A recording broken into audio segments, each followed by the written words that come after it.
नारायण हरि, नारायण हरि।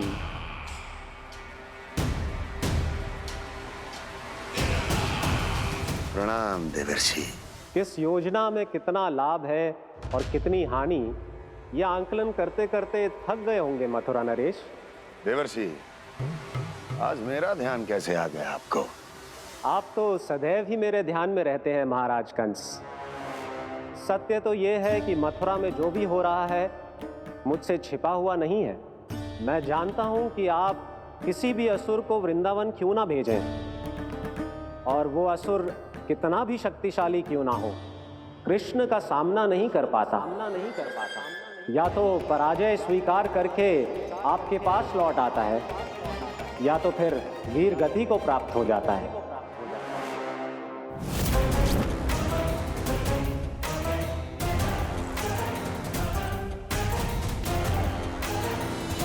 वाह, मुझे मेरी असफलताएं स्मरण कराने आए हैं, मेरे घाव को खुरेदने आए हैं, उन पे नमक छिड़कने आए हैं। मित्र को शत्रु समझने की भूल मत कीजिए महाराज कंस। मैं तो आपकी सहायता करने आया हूं। हाँ, और मेरी सहायता। कृष्ण विष्णु अवतार है, आप विष्णु के भक्त हैं। मैं हूं विष्णु द्रोही, फिर भी तो आपके आराध्य को हानि पहुंचाना चाहता है, उसकी सहायता करना चाहते हैं आप। क्या आप निश्चित रूप से कह सकते हैं कि आप ब्रह्मांड के सभी नियमों को अच्छी तरह समझते हैं? अवश्य। आपके लिए बस इतना ही जानना पर्याप्त होगा कि मैं जो कुछ भी कर रहा हूं उसके लिए मेरे व्यक्तिगत कारण हैं। मैं तो बस आपके हित में पिछली बार की तरह एक सुझाव लेके आया था, पर यदि आप मेरा सुझाव सुनना भी नहीं चाहते तो आपकी इच्छा। नारायण हरि, नारायण हरि। कारण चाहे जो हो, इनके पिछले सुझाव के कारण ही आज मेरे शत्रुओं की संख्या कम है। अन्यथा मैं देवकी के अन्य पुत्रों को भी जीवित छोड़ देता, और आज वो सब अपने भाई के साथ मिलकर उसकी शक्ति को अनेक गुणा बढ़ा देते। ठहरिए देवर्षि।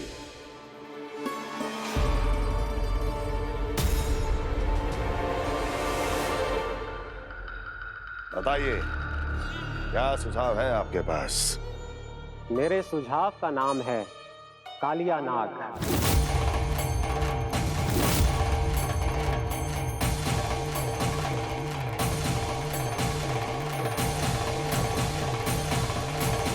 उसके विषय में मैं जानता हूं देवर्षि।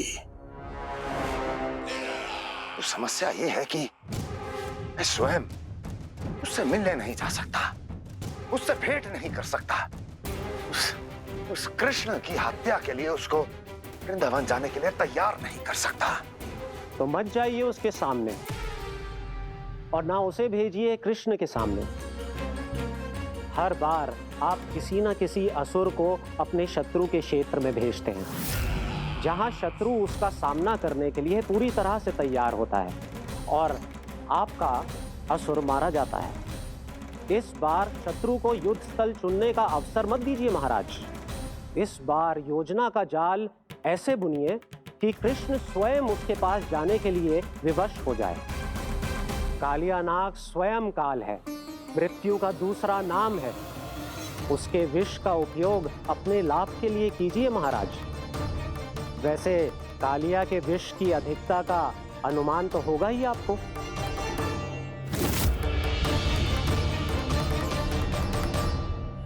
एक बार जो उसके क्षेत्र में पहुंच गया, फिर उसके विष से बचना असंभव है। उचित सुझाव है देवर्षि, उचित सुझाव है। देवर्षि, उस छलिया विष्णु की भक्ति करते करते आप भी उसके रंग ढंग सीख गए हैं। उचित है।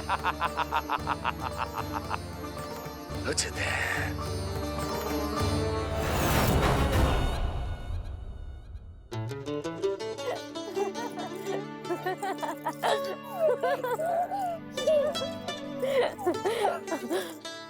बस बस, बहुत आनंद ले लियो लल्ला। बस अब दूध पी ले। ठहर ठहर, गरम है। जी ले ले भी।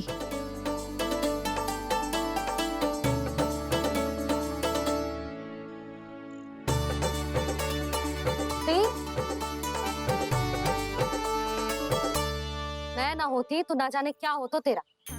अपने आप दूध भी ना पी सकते है, भावला कहीं का।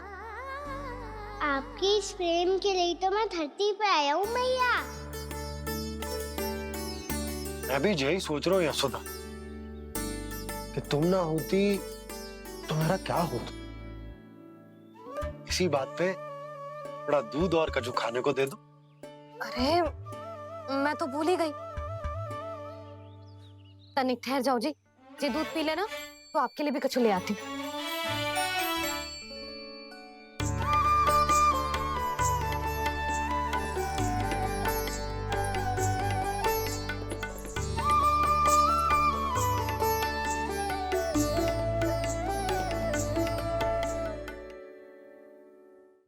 प्रणाम महाराज। आपकी आज्ञा के अनुसार बिल्कुल वैसा ही पत्र तैयार किया है जैसा आप चाहते थे।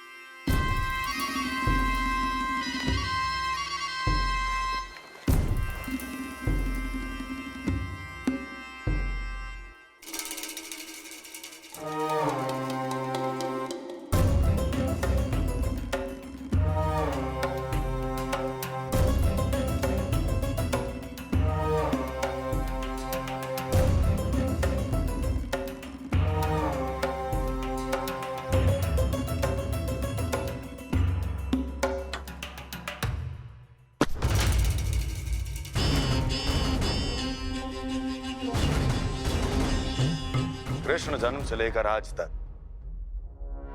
ये मेरी सबसे महत्वपूर्ण योजना है। इसका सफल होना निश्चित है दूत, किंतु केवल वही करना जैसा मैंने कहा है। जाओ।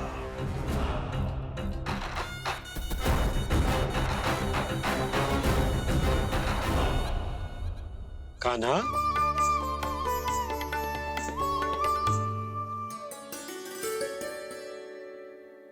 क्या होगा? बाबा मैं चाहता हूँ कि मैया की ममता क्रिस्टल फ्रेम की वर्षा मुझ पे सरते ऐसे होते रहे। वो तो होती रहेगी लल्ला। अपने लल्ला के लिए किसी मैया का प्रेम कभी कम हो सकता है भला? नंदराज, वो मथुरा से एक दूत आयो है महाराज कंस का राजपत्र लेके।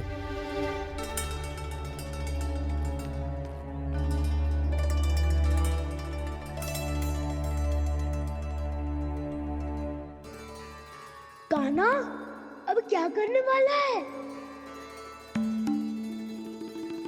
तेरे बाबा कहाँ गए? हाँ? कंस मामा का खेल आरंभ हो गया है, पर मैया वो सब सुनेगी तो व्यर्थी चिंतित हो जाएगी। बस थोड़ा बाहर गया मैया, कछु खा रही से। बाहर इस समय? मैया क्या होगा? मैया देखो ना, पीठ पे कछु हो रहा है। मेरा हाथ ना पकड़ो, आप करो ना। दिखा यहाँ। क्षमा करना मैया, पर अभी बाबा को ही संभालने दो ये सब। कहिए, क्या संदेश लाए हैं आप? नहीं नंदराज नहीं। महाराज कंस का आदेश है कि यह संदेश सभी गांव वालों के साथ ही पढ़ा जाए।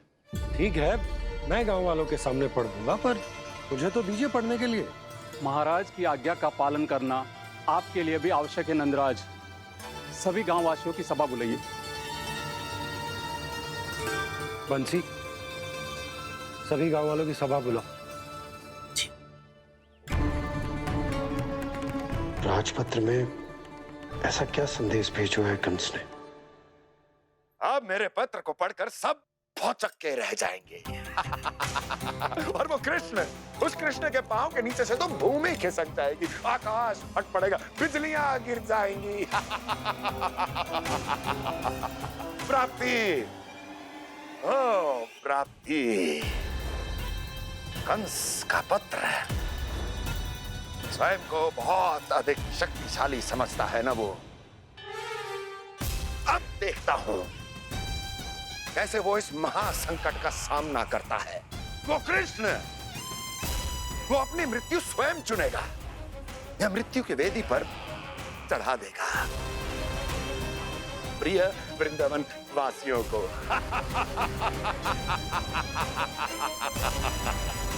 अब आएगा आनंद प्राप्ति, अब आएगा आनंद। सबको इकट्ठा करवा के ही पढ़वाएगो। अवश्य ही कोई विशेष संदेश दिया होगा कंस ने। मैं भी यही सोच रही हूँ सुलक्षणा जीजी, कछु ना कछु तो विशेष है, पर जे हो क्या सकता है? हाँ, बात तो सही है। ऐसा क्या हो सकता है?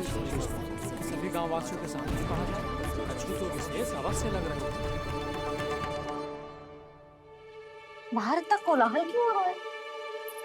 मैया, मैया, अब क्या होगा? मैया देखो ना, सर पे कछु हो रहा है। लल्ला, नारायण ने तुझे हाथ दिए हैं ना? पीठ की बात अन्य थी। अपने सिर की सेवा स्वयं कर। सर पे तो हाथ पहुंच रहा है ना?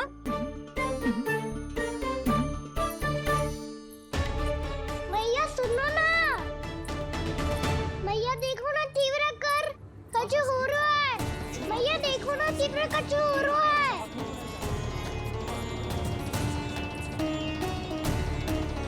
सब लोग आ चुके हैं, अपना संदेश सुनाइए आप।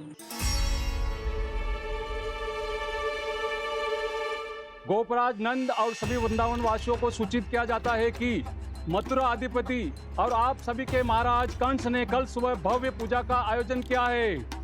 इसके लिए राज्य को वृंदावन के क्षेत्र के निकट यमुना नदी के मध्य में खिलने वाले 1 कोटि कमल के पुष्पों की आवश्यकता है। इसीलिए आप सभी को यह आदेश दिया जाता है कि ये सभी कमल के पुष्प प्रथम पहर से पहले राजसभा में पहुंचा दिए जाए। इतने सारे पुष्प, वो भी प्रथम पहर से पहले कैसे हो सकते हैं? यदि आप ऐसा करने में असफल रहे तो इसे राज आज्ञा का उल्लंघन माना जाएगा और राजद्रोह के आरोप में आप सभी को कड़े से कड़ा दंड दिया जाएगा। स्मरण रहे, यदि कल की पूजा में इन 1 कोटि कमल के पुष्पों का ना पहुंचने के कारण कोई व्यवधान आया तो समस्त वृंदावन वासियों को दोषी माना जाएगा और पूरे गांव को निवासियों सहित धूल में मिला दिया जाएगा।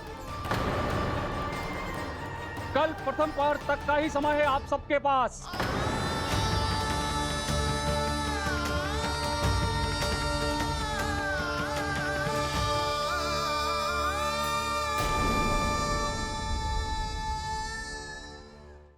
एक कोटि कमल पुष्प, वो भी कल प्रथम प्रहर में? ऐसे कैसे संभव है? और कोई साधारण पुष्प ना, यमुना नदी के मध्य खिलने वाले विशेष कमल के फूल चाहिए उन्हें।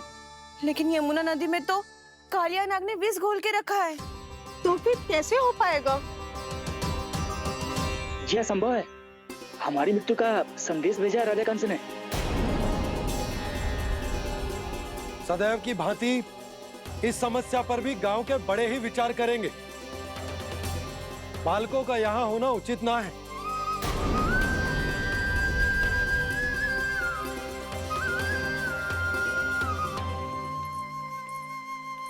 लल्ला, ले जगेंद ले, जा अपने सखाओं के साथ खेल।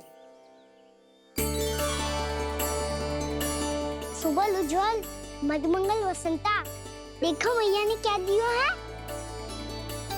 चलो खेले, बहुत आनंद आएगा आज।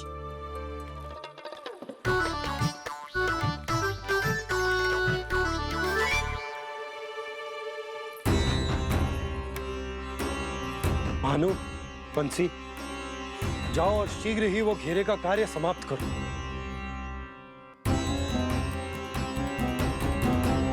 पर कछु ना कछु तो करना पड़ेगा ना। पर हम कर ही क्या सकते हैं?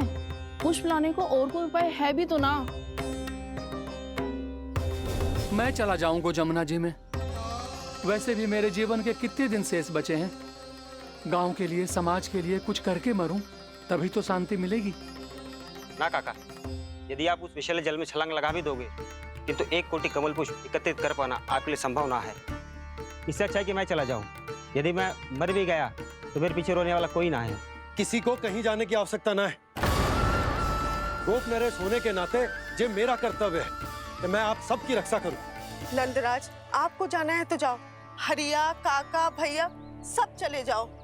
लेकिन आपको पता है वहाँ का जल कितना विषैला है। आप लोग एक क्षण भी जीवित नहीं रह पाओगे। फिर कैसे इकट्ठा करेंगे 1 कोटि कमल पुष्प? आप बात तो सही कह रही हैं शांति। उस दुष्ट कंस ने ऐसी मांग रख के हम सबको फंसा दिया। हम में से कोई भी क्यों ना चला जाए और इस संकट का समाधान ना निकले को। ना बताना कौन सा खेल खेलें? गेंद पकड़ खेलते हैं। पर एक बात सुन लो सब, कोई भी तीव्र गति से ना फेंकेगा गेंद को। भैया ने फ्रेम बनाई है मेरे लिए। सब तैयार हो?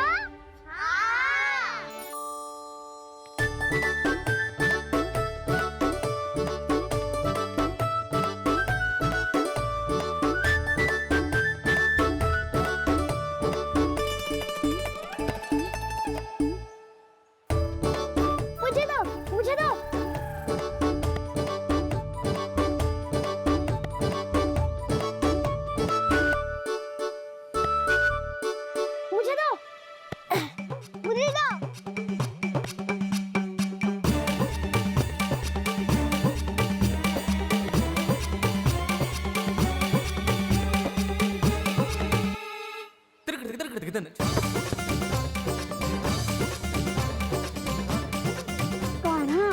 इतनी धीरे से फेंकेगो तो कैसे आनंद आएगो?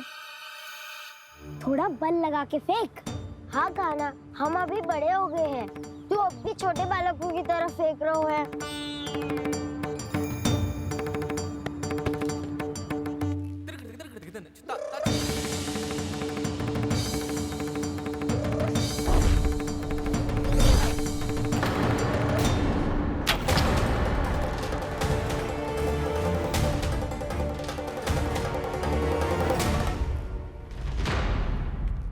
दीदी जी क्या करो कान्हा? गेंद तो डूब गई।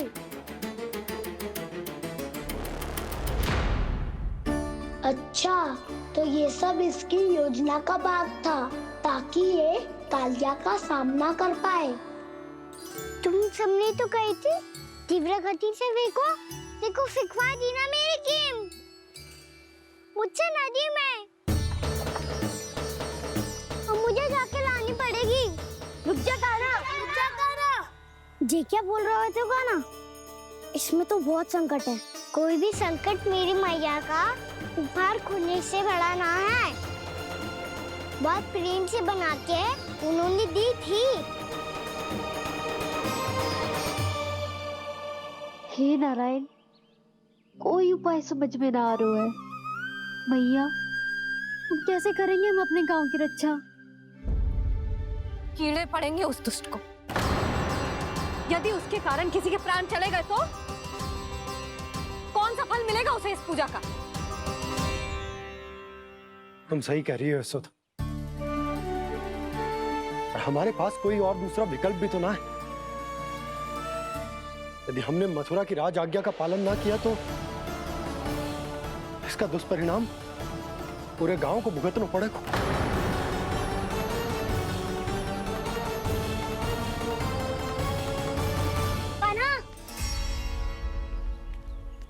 तुम्हें पता है कि तू भगवान है, दिव्य है, बहुत शक्ति है तुझमें।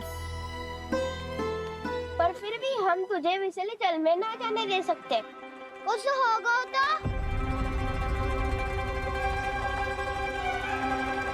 तुम सब इतनी हट कर रहे हो तो ठीक है, ना जाऊंगा।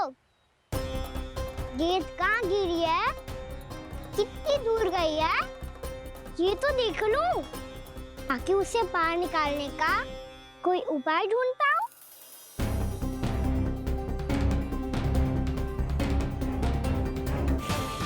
हाँ।